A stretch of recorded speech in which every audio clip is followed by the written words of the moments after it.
বিয়েতে আল্লাহর সাথে নাফরমানির লিস্ট। বলা হলো নিজে গিয়ে মেয়ে দেখতে, আর আমরা শুরু করলাম সবাই মিলে মেয়ে দেখতে। বলা হলো মেয়ে দিনদার কিনা সেটা দেখতে, আর আমরা শুরু করলাম মেয়ে সুন্দর কিনা সেটা দেখতে। বলা হলো ছেলের দিনকে প্রাধান্য দিতে, আর আমরা শুরু করলাম ছেলের টাকা পয়সাকে প্রাধান্য দিতে। বলা হলো নিজের পছন্দ মতো মেয়ে দেখে বিয়ে করতে, আর আমরা শুরু করলাম অন্যের মন রাখতে। বলা হলো মেয়ের মতামত নিয়ে বিয়ে দিতে, আর আমরা শুরু করলাম নিজের ইচ্ছাতে বাধ্য করে বিয়ে দিতে। বলা হলো কম খরচে বিয়ে করতে, আর আমরা শুরু করলাম আনুষ্ঠানিকতার নামে টাকা অপচয় করতে।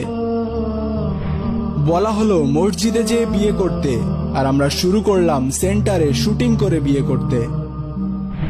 বলা হলো আল্লাহর সন্তুষ্টির জন্য বিয়ে করতে, আর আমরা শুরু করলাম নিজের স্বার্থের জন্য বিয়ে করতে। বলা হলো ছেলেপক্ষ ওয়ালিমা করে মানুষকে খাওয়াতে, আর আমরা শুরু করলাম মেয়ের বাবার উপরে জুলুম করে খাইতে।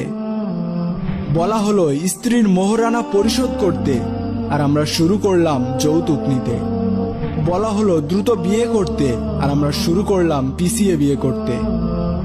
বলা হলো বিয়েকে সহজ করতে, আর আমরা শুরু করলাম বিয়েকে কঠিন করতে।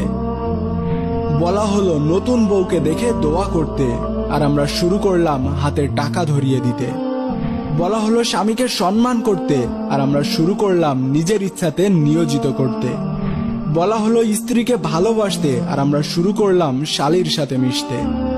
বলা হলো স্ত্রীর সাথে সুন্দর করে কথা বলতে, আর আমরা শুরু করলাম তার সাথে দাসীর মতো আচরণ করতে। বলা হলো দেবর থেকে দূরে থাকতে, আর আমরা শুরু করলাম দেবরের সাথে ফাজলামিতে মেতে উঠতে। বলা হলো স্বামীর জন্য সাজতে, আর আমরা শুরু করলাম একজন রাস্তার ছেলের জন্য কামনার বস্তু হতে। বলা হলো স্ত্রীকে পর্দায় রাখতে, আর আমরা শুরু করলাম তাকে নিয়ে বাজারে বেড়াতে। বলা হলো সামর্থ্যহীন দিনদার পুরুষগণ ফিতনা হতে বাঁচতে কলমা করে রাখবে, আর আমরা শুরু করলাম এঙ্গেজমেন্ট বা রেজিস্ট্রি করে রাখতে। এরকমই আরো হাজারো ঘটনা আছে যা আমরা সব সময় উল্টোটাই করে থাকি। আমাদের কারণেই বিয়ে নামক ইবাদতটি দিন দিন কঠিন হয়ে গিয়েছে। বিয়েতে বরকত কমে গেছে, সংসারে অশান্তি লেগেই থাকে। দিন দিন বাড়ছে তালাকের সংখ্যা, তার কারণ আমরা বিবাহের সুন্নাত থেকে সরে যাচ্ছি। মহান আল্লাহ তাআলা আমাদেরকে হেফাজত